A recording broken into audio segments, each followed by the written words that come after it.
I first became aware of a movie called The Thing when I saw the original film. It was 1952, and I would have been about 4 or 5 years old.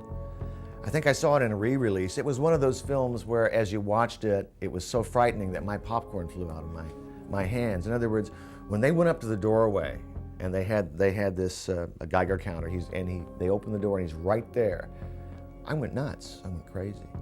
And then I subsequently read the short story in high school, and I realized it was a lot different than the movie.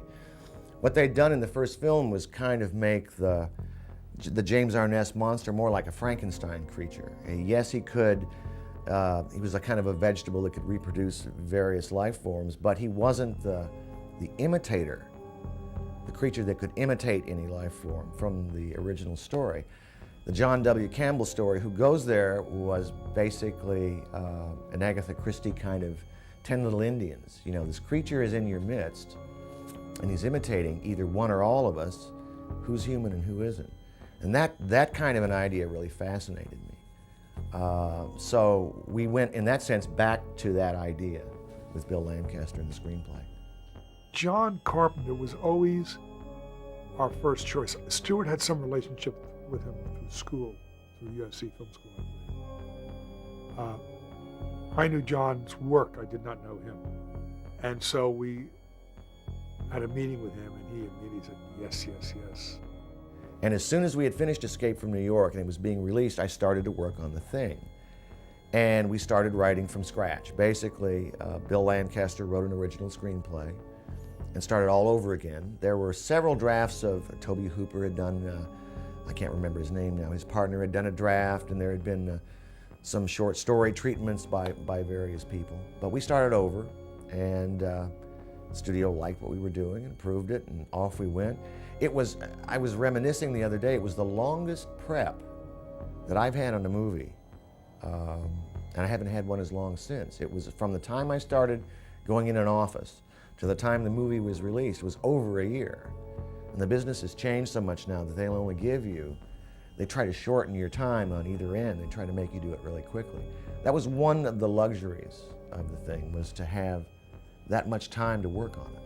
Well, the short story itself was, I wouldn't say it was a really great one, although it's a very admired one in the science fiction realm, back in the late 30s. And I think it was the first story to deal with this shape-shifting, body snatcher type element and all that stuff. Curiously, that's not what 100% attracted me to the piece. It was more the ambiance and all the characters involved and the mood of it, the enclosure and elements of the paranoia. And the short story was a stepping stone to take advantage of all those kinds of elements. From the story and the film, I loved the idea of being trapped in Antarctica. These people working up there for whatever reasons. Horrible winter, freezing conditions, cold, and there's a monster lurking.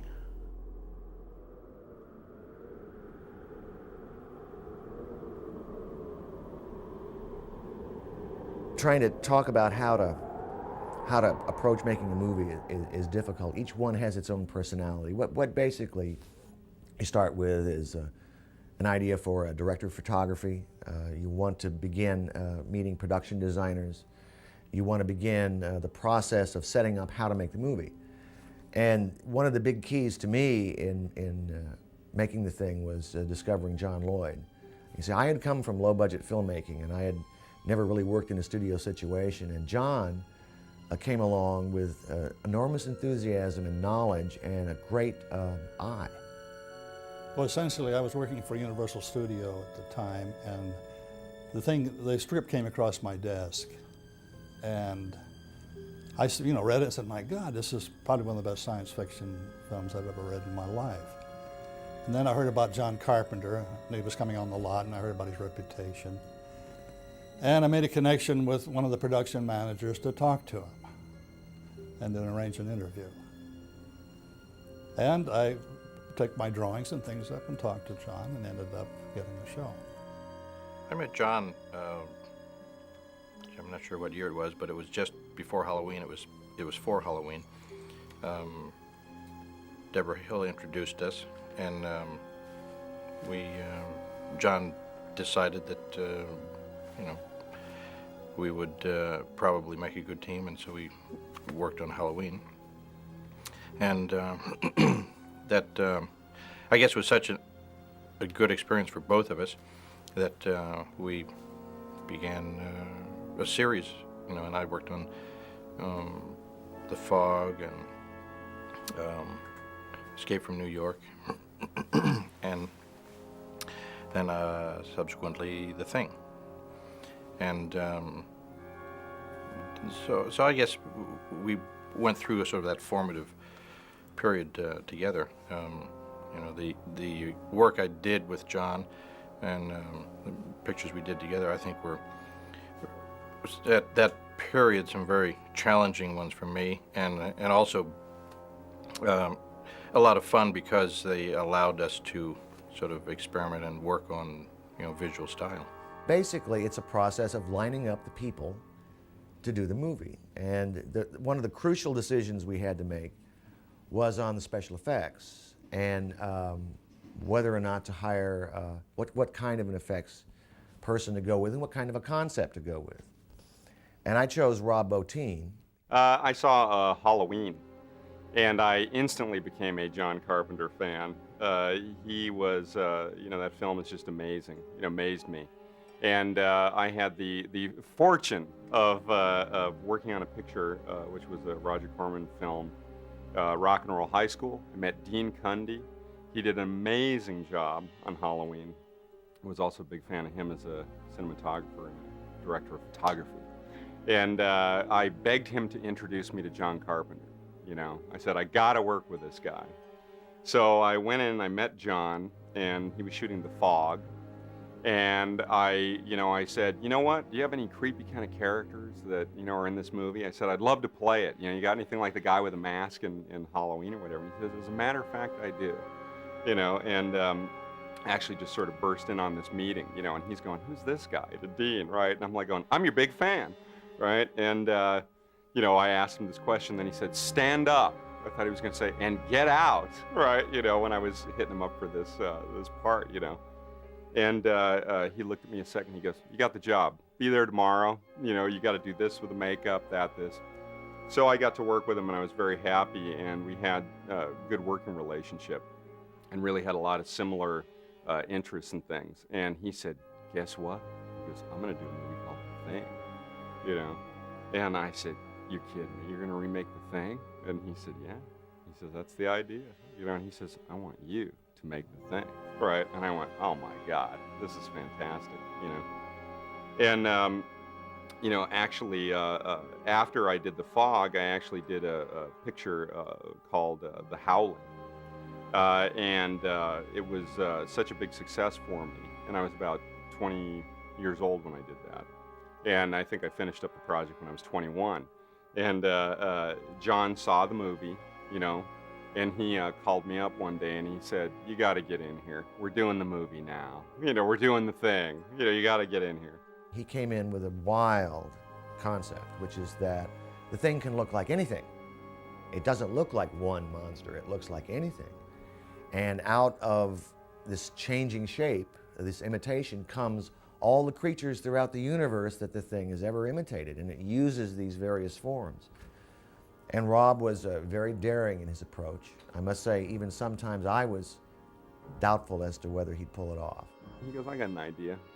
He goes, we got a great storyboard artist on this movie named Mike Flug, right? And you know, and he says, you should go down to the Universal art department, meet this guy. And I said, Mike Flug? I mean, you mean Mike Plug? You know, like that? And he goes, Plug, you know what I mean? He was really, John's a funny guy, you know? He's like, oh, whatever. He goes, he's a real funny guy, you know? And I said, yeah, I go, he did a lot of great comics. You know, this guy's like, you know, I'm a big fan, you know, because I'm like, you know, rabid comic book collector ever since I was a little boy. And I said, God, you know, Mike Plug, cool. You know, so he says, yeah, why don't you go down there and tell him what you just told me? And he goes, what I want you to do is sit there with Mike. And he goes, and I want you to go through all the scenes. And I want you to show what it is you just told me shot by shot. And he says, because he goes, that's the only way we can do this thing, right? So it took a couple of weeks to get all this stuff down. Then, after we had finished the storyboard process, I piled them all up, went walking back up to, Carpenter's office. And he said, "Let's see what you got," like that. And we pinned them all up on the walls, covering all of his office walls. Then again, he looked at me and he said, "Do you know how to do all this stuff?" And I said, "No." So that was really the challenge of that picture. And what was great about it was that John actually did give me a great opportunity to say, "Hey kid, go nuts, and use your imagination." And he was so supportive during the whole process that it was just, a real amazing thing to happen to a 22-year-old. Well, we started casting the thing and realized very quickly that we had to be realistic. And although there are women who work in the Antarctic, and that would be a real thing to put them in there, it's more fun, I thought at the time, to make this an all-male movie, simply because you wouldn't have to deal with that issue. They had a couple of women in Hawks's version. And I thought maybe it would be more of a streamlined approach in an all-male movie. I hadn't seen one in a long time. And I started casting with Kurt Russell wanted to play the lead. And he was the kind of linchpin. And then we just looked at every good actor we could find and assembled a great cast. John was trying to cast the role of MacReady, and we spent some time together talking about that, trying to think of other actors. I wasn't involved with the movie. And he was casting the movie and had some of the other roles cast pretty much when he was not finding what he wanted for MacReady. And I gave him some suggestions, and we just as friends, we were just talking about it. And then I guess it was about 3 weeks to go, or a month, maybe less than that, he came to me and he said, what would you think about playing it? And so then I really read it and said, yeah, I thought it'd be a lot of fun. At that time, we were going to try to do definitely a strictly ensemble piece where MacReady was just one of the group and very slowly came out of the group to have to sort of deal with the thing at the very end. And that kind of changed slightly once we discovered that we had, these makeup and these wardrobe problems where everybody looked the same. I was asked to come in for another role. For the life of me, I can't remember what it was. And after I got there, John and I were talking, and we had known each other socially a little bit. And I said, listen, what are you thinking about Clark, the dog handler? He said, I haven't really focused on that role yet. And I said, well, that's the one that interests me the most. And he said, really? And I said, yeah. He said, why? And I said, because there's something about him, the fact that he's more connected to the animals than he is to the people. I see him as a kind of loner, sort of strange other entity in the group. And I think he liked that, and I liked the fact also he was sort of the red herring, the one that everybody thought was going to be the carrier. And we had the whole cast together, and we went over to Universal, and we sat around the table the first couple of days and talked about the script and talked about what the characters needed and wanted and so on and so forth. And then we worked on mostly the psychological aspects of it. That's what was most interesting, at least the way the script, stripped of all the special effects. When you first read the script, I never read the monster turns here and blah, blah, blah. I just look at the scene. So we had a chance to work on that first, and probably good, because once we started shooting, the technical aspects began to take predominance. It ended up being great for me because I was the one who got to work the most with Jed, the wolf dog, and Clint Rao, who raised and trained Jed, and I got to be good friends, and Jed and I got to be good friends. He was a very spooky dog when we started, because he was half wolf and half dog, and the wolf half was real dominant in him. He did everything like a wolf. He would never bark, he never growled, but the minute he would become uncomfortable, he would just suddenly go. and you just went, uh-oh, wait a minute. And he did that with me sometimes. And, you know, Clint had warned me, if you see this look on his face, just relax, try and relax. You know, something spooked him, and you never knew what was going to spook him. He was not very experienced working around people, so we had to really lock the set down whenever Jed was on the stage. And because he had to do that one scene where he went through the entire room and went underneath the pool table and everything, he had to go past almost everybody in the company. So we were in rehearsals for 2 weeks, which was, it's interesting, John originally, I thought it was a great instinct. He'd never done it before, but to put this group of 12 people together and then try and figure out what the dynamics were going to be between them, you know, who didn't like who felt, you know, who would react this way in this circumstance. And we came up with a lot of very interesting stuff in that process. But also we took some of the control away from John in the process too, because we really bonded and we got very interestingly involved with each other because of that. I remember at one point in the pre-production, John Lloyd came to me and said, okay, here are our options. We're going to have to go probably up to British Columbia and shoot this on a glacier. In looking for somewhere to build the set for the Antarctic ice camp, they opted for Stewart, British Columbia, because it was purportedly one of the highest snowfalls areas, accessible easily. We scouted it, I believe it was in the summer, when it was still warm, relatively warm, and the location we had chosen on this hilltop overlooking a glacier was still essentially dirt, so that they could build the camp. So we were, I would say, 6 months ahead of when we would be shooting. We were choosing the spot.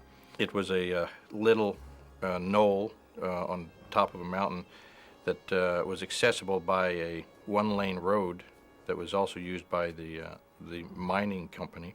The mine road had only been open briefly, and it was shut down after that, so it was kind of a unique thing to find, because you just don't drive on top of glaciers, you don't do it. And here is this place, and it worked. It was just right there, and the only one problem, there were trees to one side, so I built the side of the set to hide that under normal shooting, so you wouldn't see it. But I was really extremely happy with all that, you know. I thought it looked right.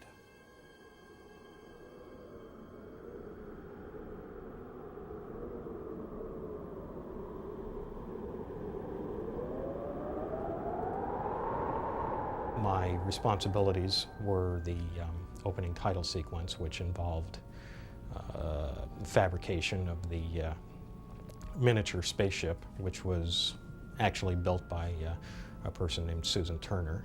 This is a spaceship from the opening sequence of The Thing, used in 2 shots. It's principally made of ABS plastic.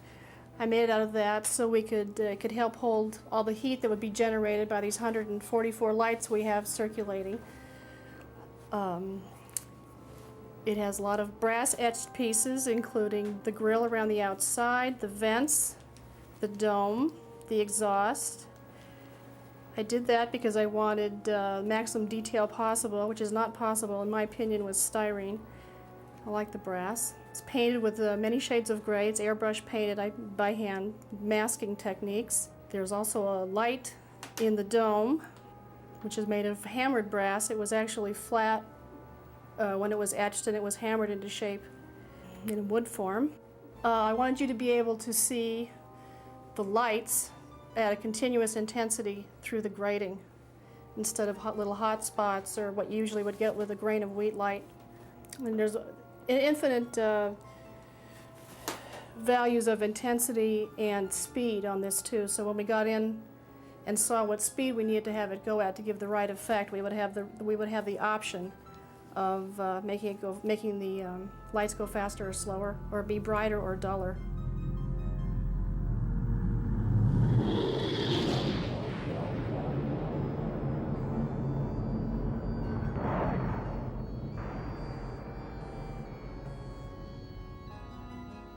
shot it at Apogee, 4 passes. The spaceship pass, the pass with the swirling lights to give it the motion, which is presumably powering the ship.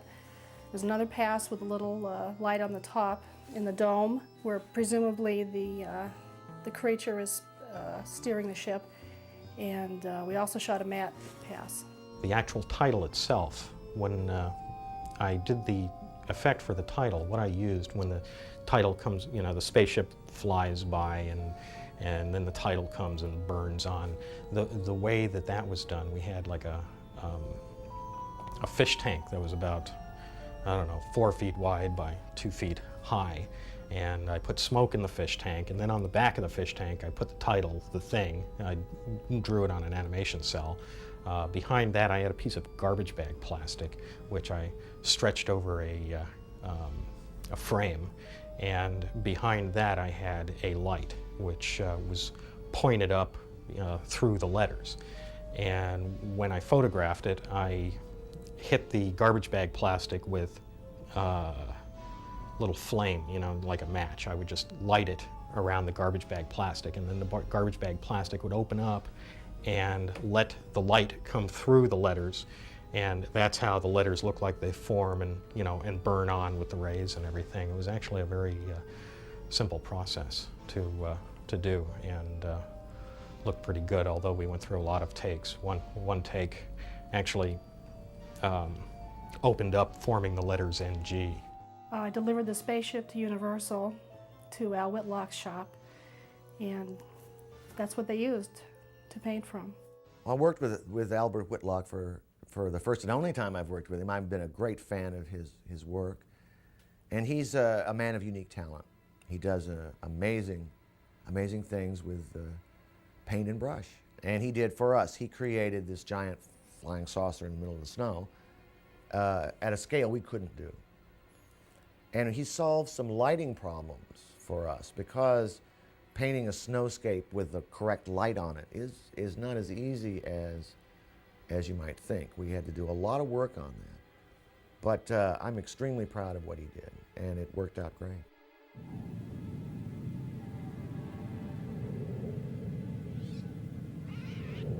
Well, the career in Universal started off really with the birds. Hitchcock called me in and I introduced myself as somebody that worked with him in England. And he really didn't believe it, actually. But after I talked to him for a while, he got to realize that I knew things that were absolutely authentic, and then he got interested. Well, after that, there was Torn Curtain, Marnie, all the films that he worked on, that he made after that, I did work on. Because he liked doing matte shots. I mean, he liked doing anything like that. Earthquake was a very difficult movie, in as much that Universal indulged in the luxury of booking films into the movie houses before they were even started. So there was a 12-week schedule, and there were 40 pieces of film to be done. Hindenburg lasted almost a year. But there were 70-odd scenes on that. In fact, the whole film was... George Scott, at the end, when the film was finished, said it's his picture, not mine.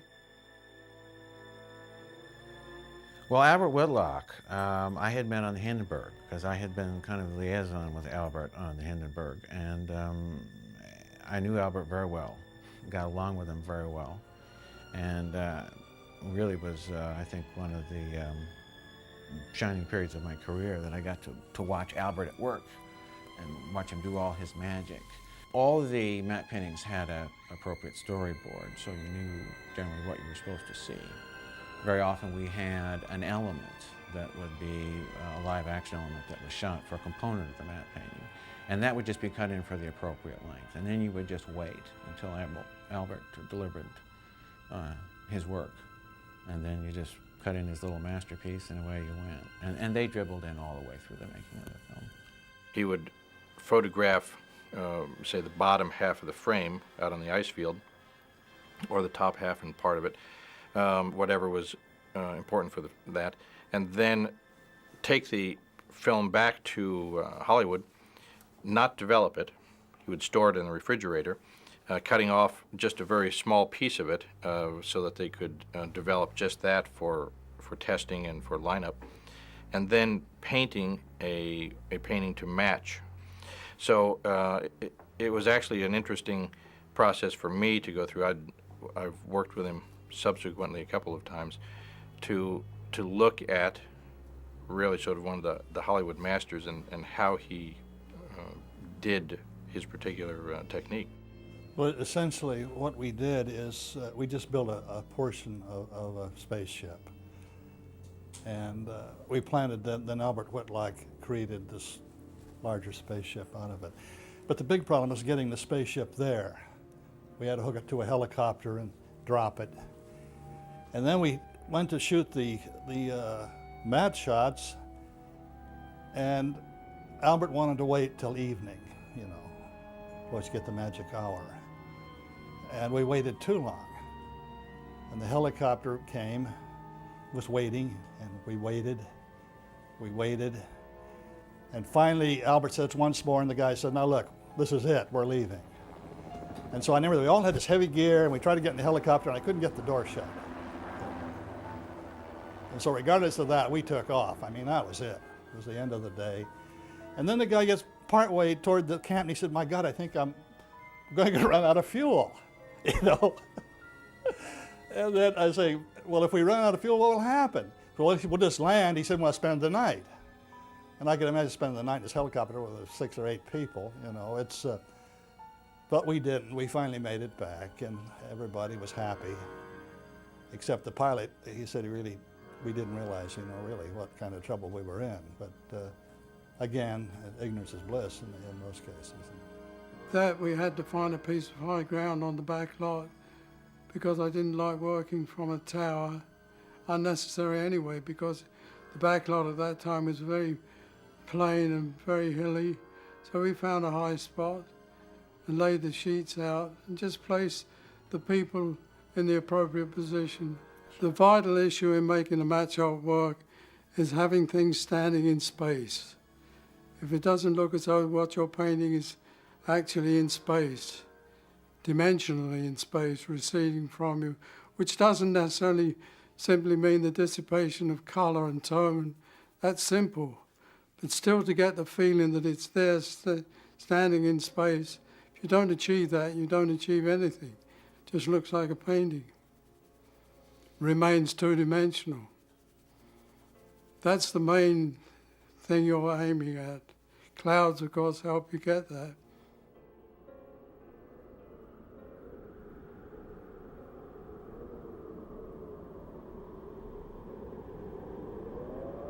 One of the things we were looking for was how to really create the feeling of cold, how to get breath from the actors' mouths, and we'd heard all the various stories that, you know, the people in the film business had been trying up till then, the Lost Horizon stories and so forth. And we decided that refrigerating the stages was really sort of the best thing.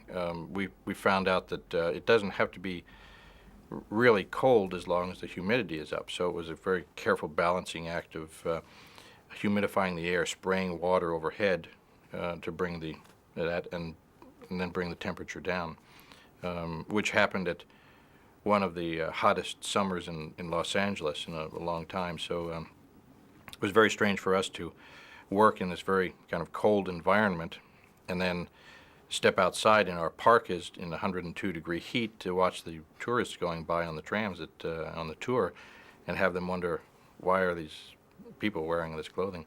And it was sweltering. So more people got flu and colds, and they'd come out wearing their parka, freezing. They'd come out and it's sweltering. They'd take off their parka. Now they're hot. Then they'd go back in, they'd put it back on. It was so confusing.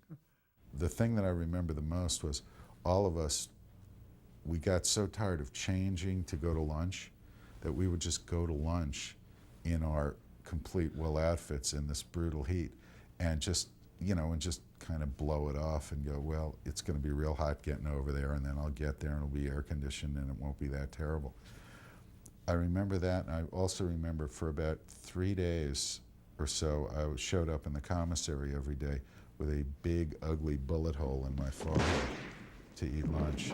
And, you know, when I would come in and I go, yeah, you should probably put me in the corner where everybody doesn't have to look at me, because it was pretty disgusting. And there were other people who showed up, you know, with pieces of them hanging off to go to lunch. It was, we were quite a sight on the Universal lot there. The thing for me was, on The Thing, was that the production designing of the movie was so perfect that my job was easier. I could concentrate instead on the acting, telling the story, and the monster. I mean, that was the big job, was to convince the audience that this thing is real. And we might have convinced them a little too much.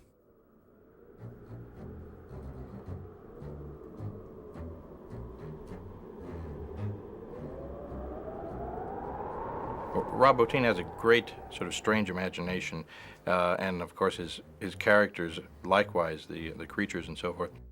I was really intrigued and challenged by the fact that we would be doing some things that hadn't been done up to that point in creating these illusions. We tried all kinds of things, cranking the camera faster and slower, and under cranking and shooting the camera upside down so the backwards action looked somehow strange.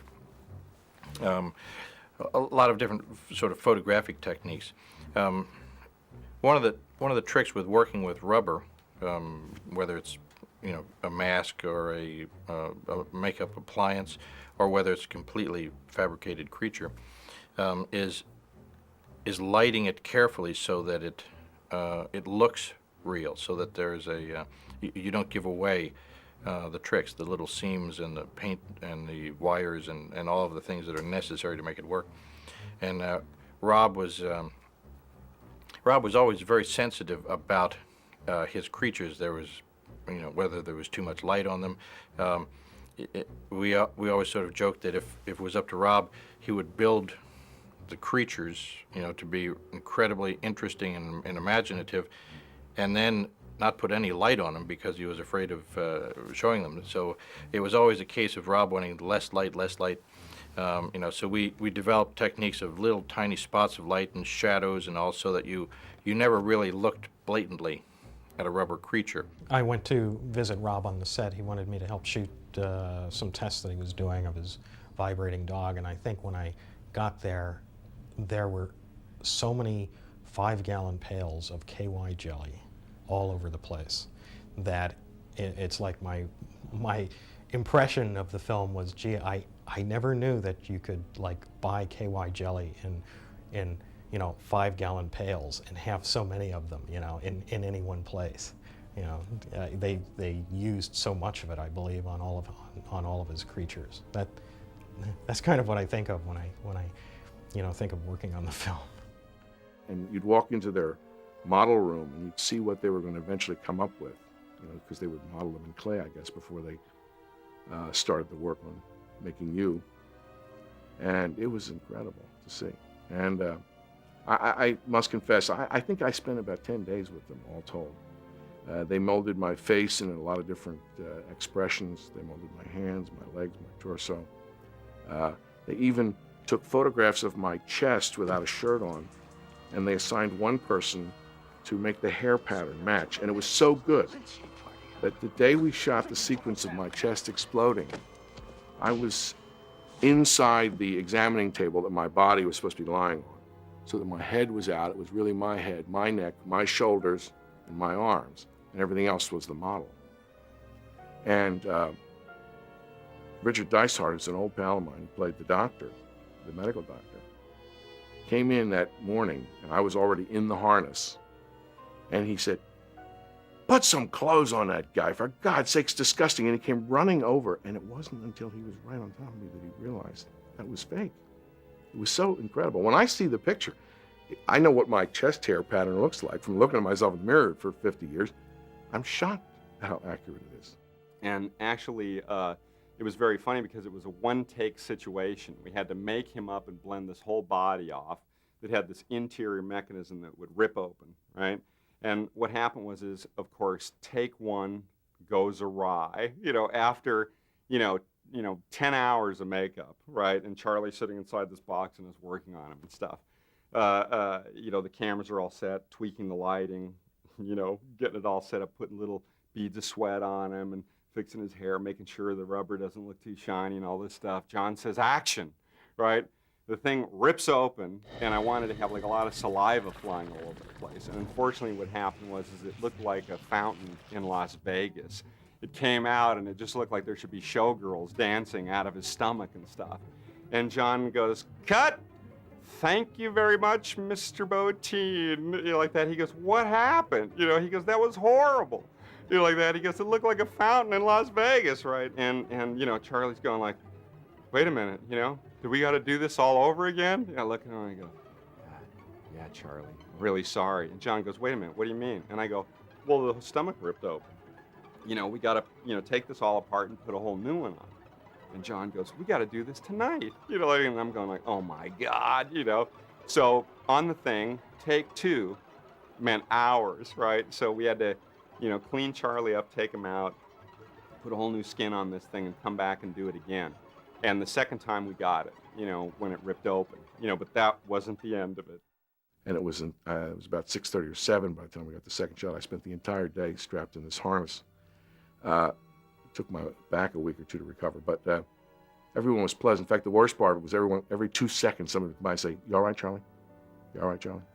And I say, just don't talk to me. Don't talk to me anymore. When we actually get to the scene or the actual shot within the sequence where Norris or Charlie, has his stomach open, and it's actually going to bite down on the doctor's arms. What we did is we came in on a shot where you would actually see the mechanism open, and we had, the doctor, actually put his arms in there and then start to close the machine, right? And then we cut. And what we do is we come to another angle, right, where we've actually replicated the doctor's arms perfectly, making it out of Jell-O, right? We made the arms out of Jell-O. We had wax bones built into the arms, and we had rubber veins and gelatin veins and all this stuff, so it was like, living tissue. And at this point, what we did was we actually took a mold of the actor's face that was playing the doctor. And what we did was we actually found a guy that had no arms. So his arms were actually cut off here, right, in an injury, an industrial accident, right? And very, very great guy, this guy. And we basically made a prosthetic that actually looked exactly like the doctor and glued it on this person's face. And we glued the gelatin arms onto his arms, right? So we have him in there, and what happens is the stomach is actually hydraulic, so it's made out of something that would be like, same device that a tractor works with and can pick up, a lot of, weight. And when this thing slams shut, it actually rips right through the Jell-O, punctures the plastic veins, which sends blood flying all over the place. And then the actor with no arms, pulls his arms out, and now he's just got the prosthetic damage, on, and blood shooting all over the place, and that's a really good shot in the movie. That one was really tough to do and very inventive, very tough to do. I would even be scared to do that again. That sequence is so etched in the minds of people who see this movie. Everywhere I have ever been in the world, someone has spoken to me about it, and I kid you not. Everywhere I've ever been, I do a lot of traveling. Someone comes up to me on the street and speaks to me about that movie and about that sequence specifically. Then we actually had to start getting the footage of his head coming off. And, obviously for this shot, we couldn't use Charlie Hallahan, right? So we actually made like a perfect replica of this guy's head.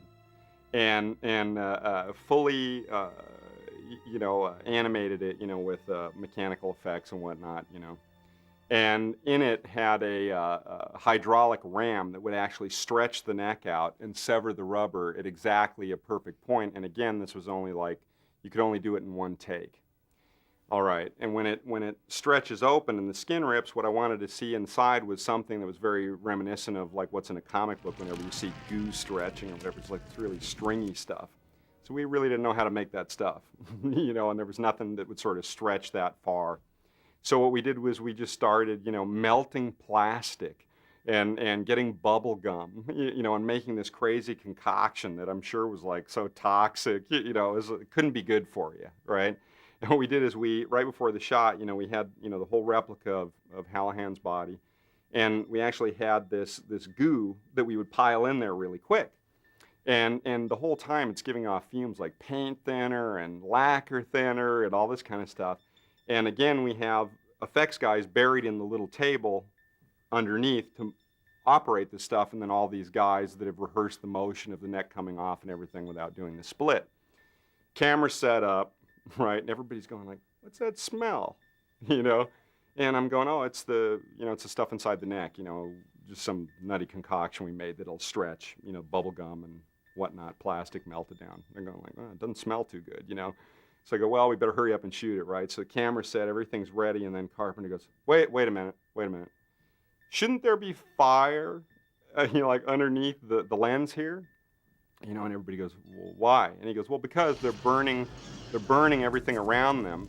And this is the shot where the head's stretching off, but nobody's seeing it. So just for continuity, we want a little fire in the foreground. You know, meantime, nobody's thinking about it, and I didn't either, but the room is filling up with, explosive fumes, right? So finally, you know, the effects guy gets a fire. You know, there's like a thing called a fire bar, which is basically a pipe with a bunch of little holes drilled in it, much like, you would have in a fireplace that works with gas. Puts it underneath the lens out of sight.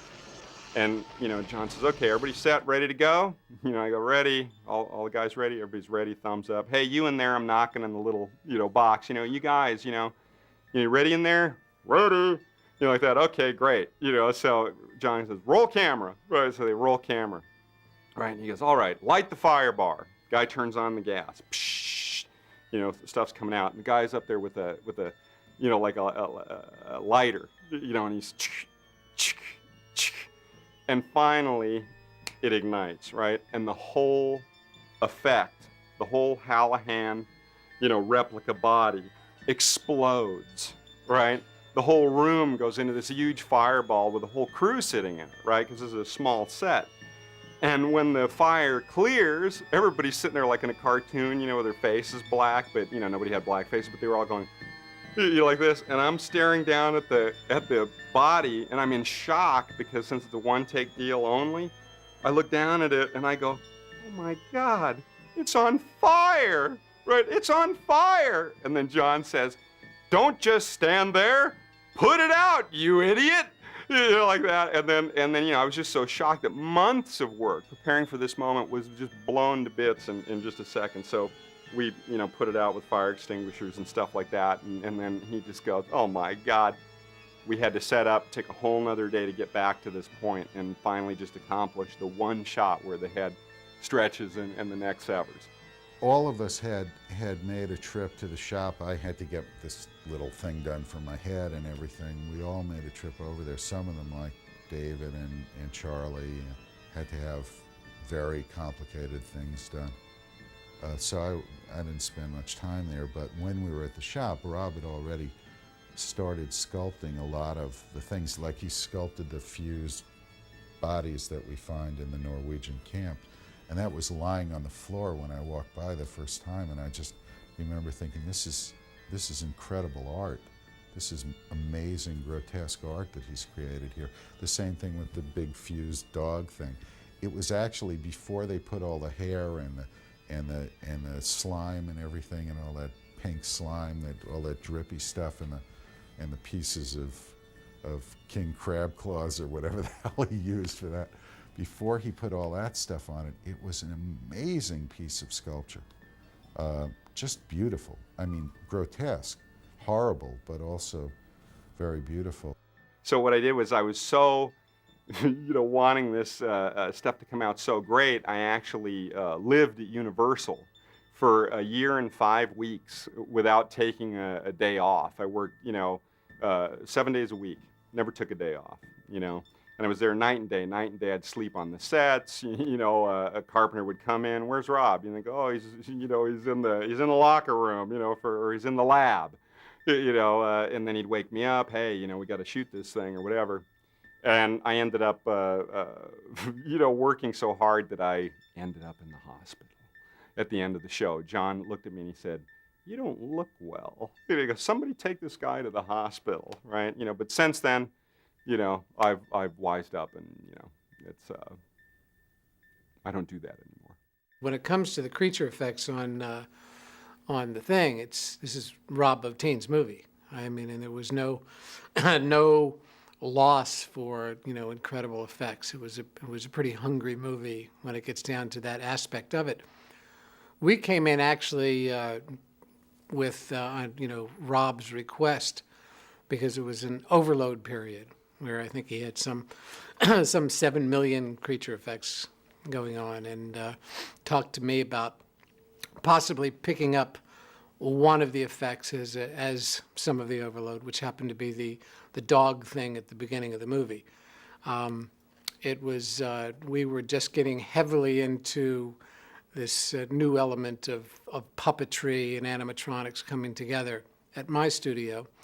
And since I like Rob a lot, and I've also worked with John Carpenter before, and it was a fairly fun and simple situation for us, so jumped into it. It's one of the first effects that you see in the movie. These dogs have been taken over by the Thing. So I attacked it in a way of figuring out a way of how to do it simplistically, how to do it quickly and economically, and also create a pretty nifty effect. And so we attacked it as literally a puppet. So when you do see this effect in the movie, I remember looking at myself in the mirror and going, how easily can I puppet something if this is the head, because we were just starting to get into puppetry at that point in our studio, and had us do a snapshot of me just holding my hand like this as a human being, so that this is about the most intricate and amazing a machine anybody could build. And then from that snapshot of me standing there just like this with my hand just like this, we designed the dog thing over that. So it was form following function. We did not create freely. We created based on the machine that was going to make this thing work. And when you actually see this dog thing in the movie, you will see that there's this hump, this interesting hump, and this long neck that comes out, and this really cool head that comes around and is snarling and going through all these gyrations.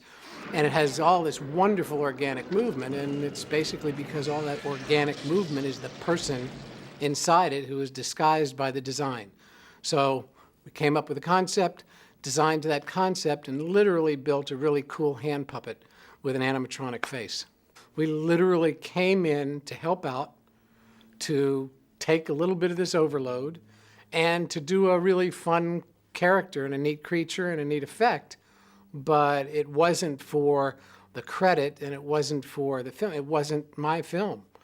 It was Rob's film, and he should be very proud of it. I'm thrilled for him, and I think what he did is outstanding. Some of the neatest effects we've seen, and I'm glad that we have a cool effect in the film. The big scene in the kennel when the thing first makes its appearance, and we set it on fire with the flamethrower and then put out the fire, was one of the most exciting things I've ever worked on. Was there were 7 or 8 cameras, 9 actors with fire extinguishers, and we really had to go in and put out the fire. And the stage was elevated 15 feet or so above the floor, so there were real firemen underneath, and there was a lot of safety apparatus for us. But I remember usually the roll, marker, action, and all those cameras clacking, and the flames building up from the gas jets, and us waiting, and then finally the call, and we all went in and really put out that fire. It was really wonderful. The kennel sequence is basically broken into 2 areas, which is one, first the dog transforming in front of the dogs, and then the point at which the humans see it. And at the point at which the humans see it, it was very important to also understand that what again we were looking at was an amorphous shape that, you could really call a thing. So when the big mass or the dog or what it is transformed to pulls itself up into the corner of the ceiling, trying to back up and escape, from these guys and the dogs and everything, it just wants to be left alone. It's got nowhere to go. So basically, these guys are looking at it and they go to torch it, and what happens is it rips open, and then this really strange kind of formation comes out that looks much like a flower. And in essence, if you go back and freeze frame, what it actually is it's not a flower. It's about, like, I don't know how many dog tongues. It's a bunch of dog tongues, and there's dog teeth growing out of the thing. And I wanted something there that, actually, in the mind would sort of be, something the dog used to be and has now, changed into something that is like a twisted nightmare. The burn, I remember the burn when David Clennon's eruption and then we burned him. That was probably the biggest effect day that we all worked. And the guy who did the burn was I don't remember his name, but he was a specialist at doing these full body burns, and that was very impressive and spooky to be a part of, because what happens is he can't breathe once he's ready to go, because if he does, he'll sear his lungs. He has to do the whole thing holding his breath, and it's all a matter of timing. And then the minute he came off, he had to be put out and immediately, freed so he could draw breath and stuff. When I started seeing some of the effects that Rob had created, there was one particular sequence where Charlie Hallahan's head comes off the table and a tongue shoots out and it pulls across, turns over, it grows stalks and walks across the floor. When I saw that, I realized a great sense of relief, because what I didn't want to end up with in this movie was a guy in a suit. See, I grew up as a kid watching science fiction and monster movies, and it was always a guy in a suit. Or sometimes it was a kind of bad puppet, like It Conquered the World comes to mind right now, Roger Corman's movie, this kind of vegetable monster kind of going like this woodenly. And my fear was they'll laugh at us, there'll be a joke. I mean, even as great as the movie was, and Alien was a terrific movie, it's still, in the very end, up stood this big guy in a suit. I don't want to do a suit. I want something that's alive. So when I saw that stuff coming out, I was like, oh, man. Now, there were some effects we had to fool with. They didn't work perfectly, because this stuff is not like, as Rob said to me, it's not like ordering pizza on the phone. You have to build it and create it. And sometimes it doesn't work. In our case, I think it did. You gotta be fucking kidding.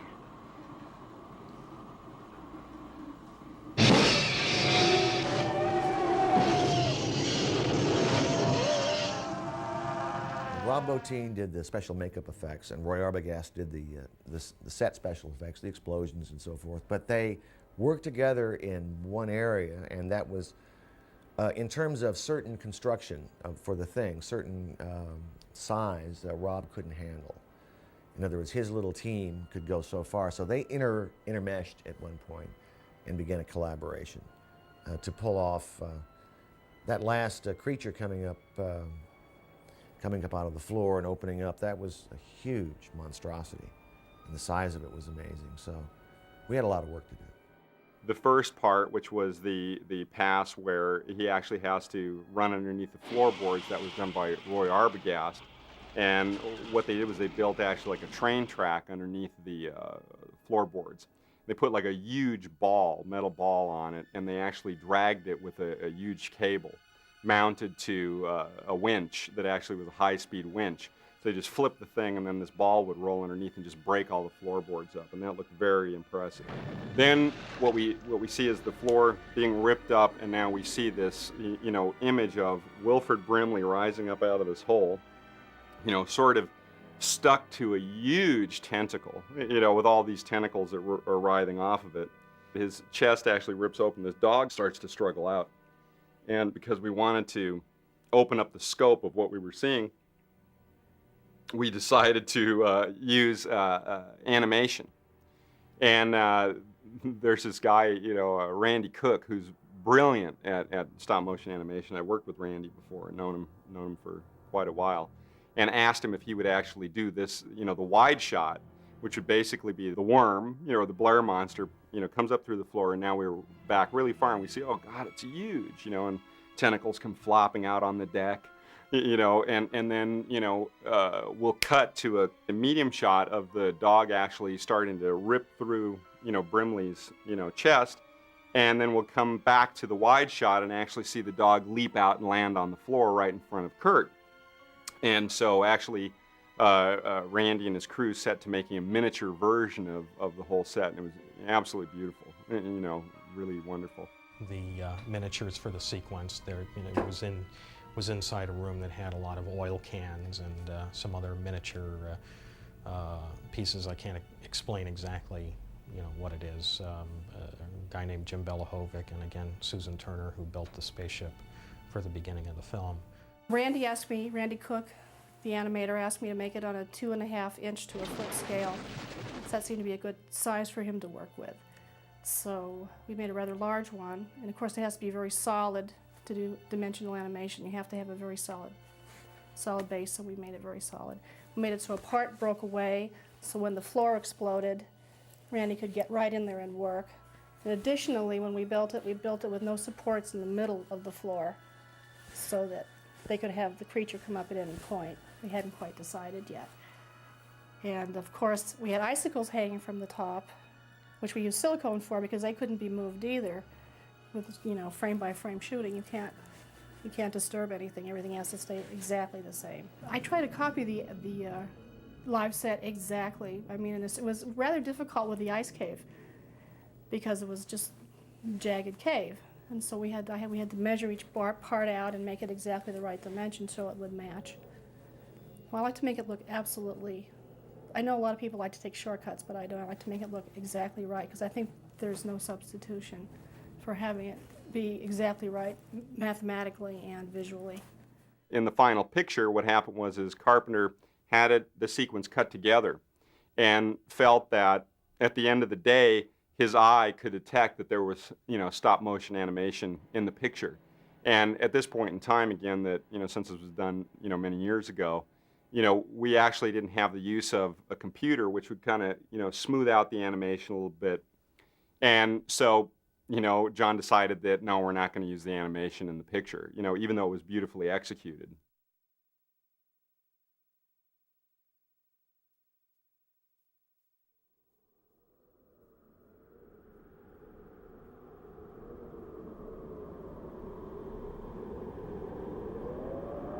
We all met at Vancouver Airport, and then we were going to fly to Prince Rupert, where we were going to get a plane to Stewart, British Columbia. So we flew into Prince Rupert, and as we were coming down, we realized there was a snowstorm going on. So we thought it would be a little dicey if we were going to take a small plane and fly into Stewart. So we get into Prince Rupert, and around 11 o'clock at night, they heard the entire cast into this huge, Greyhound bus or something. By now, it's continuing to snow, and the snow is getting deep. We're driving along. I remember Peter Maloney was sick from eating something, and everybody was kind of falling asleep, and, it's the lull of that bus as it's driving along. And we're all just about out of it, and suddenly we hear the bus driver yells out, "Slide, slide!" So we all wake up, and the bus literally slides, and it starts going almost off the mountain. I thought it was going to bounce off the mountain and ricochet and throw us off the other side. There was no guardrail or anything, and it just plummeted for 1,000 feet because we're in the middle of these snow-covered mountains. And so now if this was a movie, you cut to the next shot, the whole cast, we were up in front of the bus, surrounding the bus driver with our eyes completely open, and we're driving at 10 miles an hour now, and we're just kind of glued to the we're glued to the road. But Maloney's still in the back, and he's sleeping. So about 3 o'clock in the morning, or who knows when, there was a motel halfway to Stewart. And we were going to pull in there to see if we could get some coffee, make some phone, I don't know what. But it's continuing to snow, so it's really deep. So this Greyhound bus has to make a right-hand turn and then go up this hill into the parking lot of this motel or something. And the bus slides and it gets stuck, like right in that depression before you go up. And he couldn't get the bus going.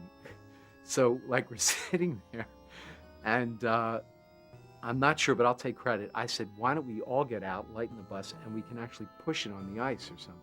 So you have this cast of amazingly talented people getting out of this bus in the middle of the night in Canada and lining up on this side of the Greyhound bus, and they start to push the bus when the bus driver put it in gear, and we actually got it moving so that he could get back up into the lot. Well, we got into the lot, and the motel was closed.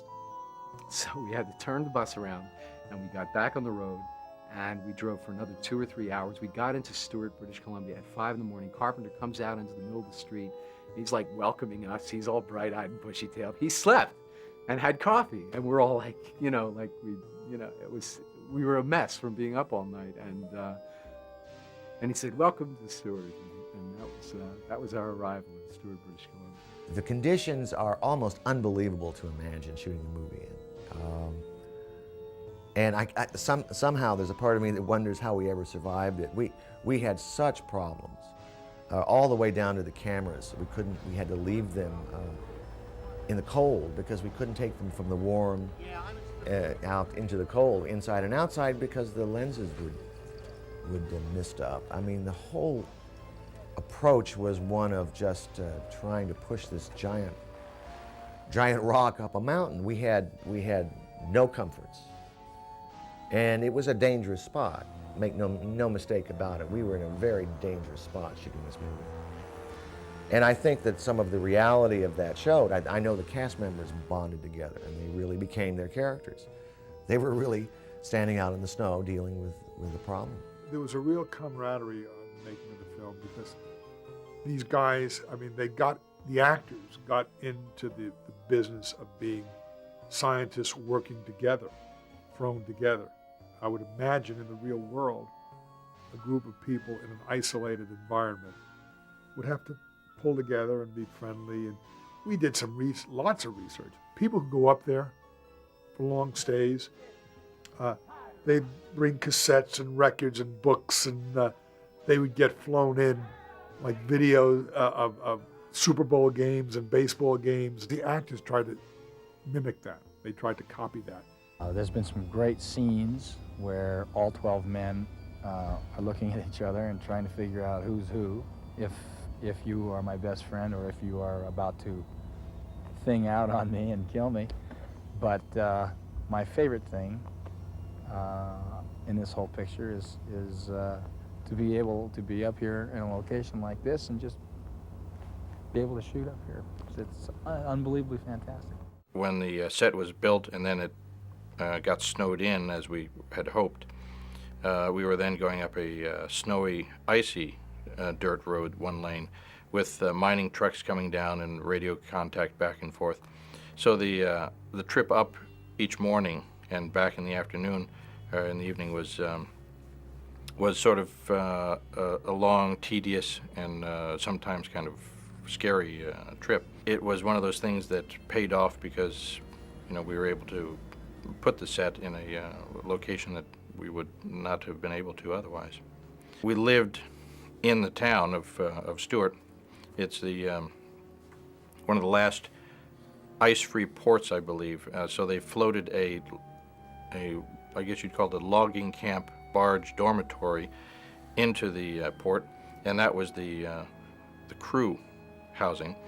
It was a large flat barge that had very small cubicles in it with a bed, and it was very much a kind of a college dorm situation for the crew, and I think it made the adventure more interesting, and there's a certain bonding that occurred with the crew, but of course it was not the most luxurious conditions. The drive up from Stewart to the site on the glacier was 45 minutes of unbelievable stuff. Every day we passed 8-10 bald eagles eating, having just killed salmon, eating them on the side, on the snow, blood-covered snow. It was just amazing. Good morning, gentlemen. Good morning. Oh, man. What's going on? We're on, hey, this must be a movie. Morning, good morning. Everybody went up every day. So there were many days you just sat around and sort of did nothing except look at how beautiful it was. That was the extraordinary thing. Even though it was 20 below, the gear we wore after a few days of acclimation kept you warm. And you could walk out on these fantastic glacial vistas. We were 3/4 of the way up this huge glacier, and that pale blue color of the ice. It stretched for miles and miles and miles and miles down as it sloped down into the valleys. And the white snow all around you, and just hints of the darkness of mountaintops. It's a sequence of images I've never forgotten, really powerful. I've never been that high up for any length of time in the mountains in that kind of cold weather. It was just gorgeous. So I felt the sets up there gave us a tremendous feeling of place, which was important because the movie's about, on a psychological level, is about isolation. Even though there were a number of us there, each one of those men had his own little trap, little prison that he lived in, cut off from everything else, except the guys around him. And then the introduction of this alien, which couldn't be seen, but could be sensed, intensified that experience for each and every guy in it. And that was, I thought, the most interesting part of the movie for me. In fact, I felt my character, Dr. Norris, knew unconsciously that he had been infected by the thing. And in fact, in the sequence when they're trying to decide what to do, when everybody's flipping out and running all around the hallways, and somebody, I think it was Tommy Waits' character, had a gun. They had to talk about it, and they wanted to take the control away from Moffat. They asked me. And my character said, I don't know, fellas, I just don't think I'm up to it. In my mind, he was responding to a signal from the inside that he didn't really understand logically, that something was wrong and he was the wrong guy. And so anyway, that business of being up there and seeing that sense that you were really alone, nothing, the wind, the cold, all those elements was fabulous. Hey, oh yeah. Okay. We won't have that white situation over there. Right. So I think we'll be okay. What we might want to do it, we could just do a little pullback from, say clear him. Good idea to come back, into here, and then come into the situation here. That sounds good. And maybe put Palmer fooling with the hydraulics in the front of the blade here. All right, good. John Carpenter created a tremendous atmosphere on the set. It was very positive. It was supportive, and it was also, it encouraged you to work hard.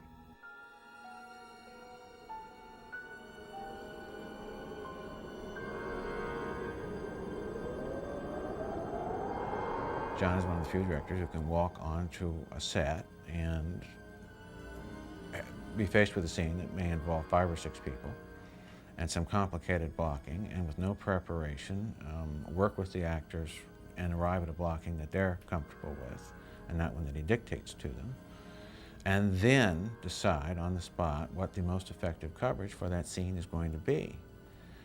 That's a rare talent. In scenes, a particular scene, I think, which evinces that ability is the one in which the blood was in the refrigerator. They found the refrigerator, and all the blood's on the floor. It's been broken open. That's a difficult scene because you have a group of people in a semicircle up against a flat object. And if you think about that, that's an exceptional challenge to shoot effectively. I mean, one can take an easy cop-out and shoot it from within the closure of the half circle, if you will, and take individuals on each. But I think if you look at that scene, it's much more complicated in terms of how he chose to cover it. I was very impressed with that scene. And the one that followed, where Windows runs down the hallway with the gun, which I think is one of my favorite scenes in terms of cutting. Those 2 scenes in particular. And John always gets just the right angles. Very rarely. I can't ever really think of a time in which I would say, gee, I wish I had this, or gee, I wish I had that. And that's a testimony to his ability. This is U.S. Station 31. You read me? Found something in the ice. We need some help down here. Can anybody hear me?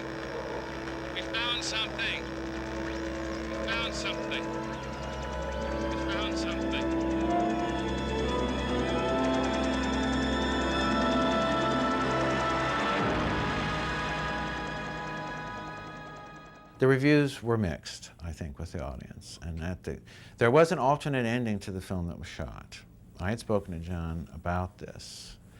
I had said that I felt, well, gee, this is a terribly nihilistic ending. It's very much of a downbeat. Perhaps we should protect ourselves while we have the principal, Kurt, and just shoot an ending where we see that he survives. And John was open to this, so essentially what he did was he staged a scene in which Kurt has been rescued and is sitting in a kind of a small office structure, and he's just had a blood test so that we know that he's not infected. And he has survived this ordeal rather than the kind of mutual death that concludes the film now. He just shot this for protection. We never previewed this. The issue did come up at the conclusion of the 2 previews as to whether we should perhaps try this ending, see how it flew with the audiences, and or make other adjustments on the film. And I think John essentially at that time felt that he had achieved in the movie what he wanted to do. He had made the story of Who Goes There, the short story from which the original thing was adapted. He was much truer to that, which I think was one of his intentions. He was a great fan of the original thing. He and I watched it at least 2 or 3 times. John's probably seen it 50. And it is a wonderful film. But he wasn't trying to do that film. He was, in a sense, trying to go back to the source of it. And I think he felt he had accomplished that. And so that's the way the film went out. A lot of the things, though, that bothered the audience more than the monster were the poking around the monster, and poking around human beings that had been burnt. And it was like we all associated to it in terms of what's like gutting a deer. It's part of life. If you hunt and you take the meat, you gut the deer, and I guess it's ugly the first 2 or 3 times you do it, but then after a while, that's what you do with you take them out, you remove them, and clean it, get the meat clean, and then you cut the meat up. All of that kind of when you're doing it, if somebody's not used to doing it, they look at that and they go, this is horrible. But they don't have any problem going to the store and buying that wrapped piece of meat. So they just don't see the other part of it. So in this movie, you see that part. We realized that those parts were probably going to be, to a large degree, rejected. Again, I thought it was great that John didn't stop doing the movie that he set out to do. And I'm very happy that the movie did find its audience, and that it found its audience 20 years or 15 years later was to a great degree expected. People always come up to me and say, my favorite movie you were in was, a lot of times this happens, that they come up with the thing as the thing that they like the best. But it's as someone else has probably said, this film found its audience not in the theaters at the time. It wasn't a huge hit. It did okay. But in video and on cable, and since then on video, it has a very loyal, very intense following, and that's always fun. I've been involved in several of those that haven't gone through the roof in the box office, but in certain ways have an afterlife that's much stronger than films that have gone through the roof at the box office. It was so much fun to be with that cast and that director and that crew. You had like 60 little boys with helicopters and flamethrowers and guns and a monster, and we're up in the Arctic, and it was a gas, man. It was like going out and playing cops and robbers when you were a kid. It was a fantastic experience in a wild and unpredictable place with just once again, I have to say, just a tremendous cast and crew. It was just so much fun. It's a good film, and it'll survive for that reason, It might not be an instant success, but I feel that it has legs in the sense that people will enjoy seeing it, and probably more so as the years go on. I think that at the time when the thing was released, it was an innovative, very kind of unusual journey for an audience. And I think that it came across an interesting phenomenon, which was, at the time, we also had a very friendly alien that came to visit the Earth in the form of E.T. And it was a case of an audience at the time feeling probably more comfortable with a friendly alien, and the fact that that the sort of dark edge of the Thing was something that wasn't sort of appreciated at the time. I think the audience's sensibilities always sort of change, and they're now sort of prepared to accept an alien that isn't so friendly in the shape of the Thing. I really believe that if they had separated the releases somehow, that it would have been a big hit at the box office. It's since turned into what they call a cult film, whatever, and it seems like everybody has seen it. It's on video or on television or something. It set a standard for special effects. I think that the people who like that kind of movie went and saw it anyway. The interesting thing about The Thing, right, and the fact that it was actually done a long time ago, people actually think that the imaging and the special effects and the creature work or whatever hold up to this day, even in the light of the fact that there are computer graphics and things now. And I think part of the reason for that is that it's you just can't beat wild imagination, and no matter how you do it, as long as it's executed very well, you just can't pierce through the magic. Actually, it's really funny because I watch the movie now and I can completely pick it apart.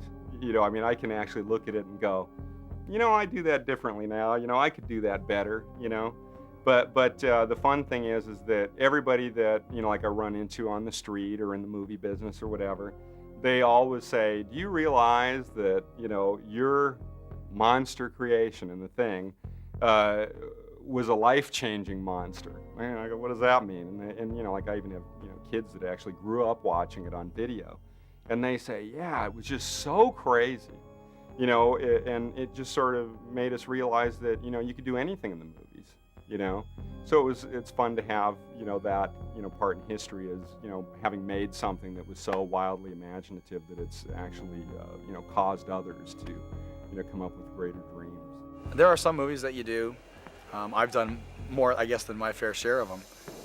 And I do think that, maybe that I have to sort of look at that and realize something, that I have a tendency to like movies that aren't going to perhaps be accepted at the time. And if they're done well, though, they will be accepted later on. And I think that with the advent of video, that's a great. I'm very happy about that, because ultimately you're making movies for the enjoyment of as many people as possible. And I like that there's video and that people can take it and make their judgment later on, and perhaps without the politics of the time or without whatever's in the air at the time to set a tone to get in the way of just the project and just the story itself. There's a very somber kind of inevitability to the film. As it begins, you're seeing a helicopter flying, and they're chasing a dog, and already it feels like the end of the world to me. And that's what this is. This is an apocalyptic movie. This is the first of 3 films that I've worked on that have an apocalyptic theme, and I've dealt with them in different ways. This is the end of the world. It doesn't come from bombs dropping. It comes from within. And it was a movie that's tone started and finished. And then basically it was almost there's nothing you can do, because here it comes. And of course the Thing is a metaphor for whatever you want to say. It's disease, could be AIDS, could be whatever. But it comes from within you. It's also basically the lack of trust that's in the world now. We see it all over, countries, people. We don't trust each other anymore. We don't know who to trust. We're with somebody that we think maybe they're our loved ones and they may attack us.